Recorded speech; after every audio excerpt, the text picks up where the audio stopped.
Un bâtiment lourdement endommagé et encore fumant, des voitures calcinées et des maisons encore en flammes.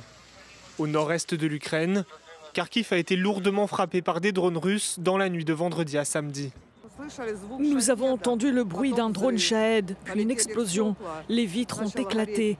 Le kiosque derrière la maison a commencé à brûler. La maison était en feu. Nous avons appelé la police. Les sauveteurs sont arrivés.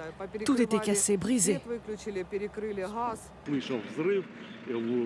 J'ai entendu une explosion. Je suis sorti sur le balcon et j'ai vu que l'immeuble voisin était en feu.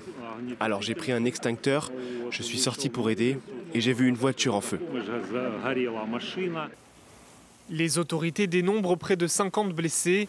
La ville est régulièrement touchée depuis le début de la guerre il y a 3 ans. Mais ces dernières frappes ont été particulièrement intenses. Une fois de plus, Kharkiv est soumise à des bombardements intensifs. Il y a eu 17 frappes, 12 endroits ont été touchés.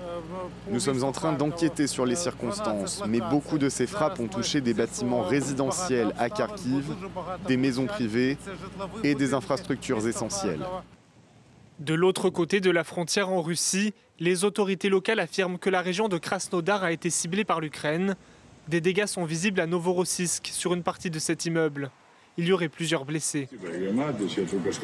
Je viens d'aller à l'hôpital. Je sais qu'une femme est dans un état grave.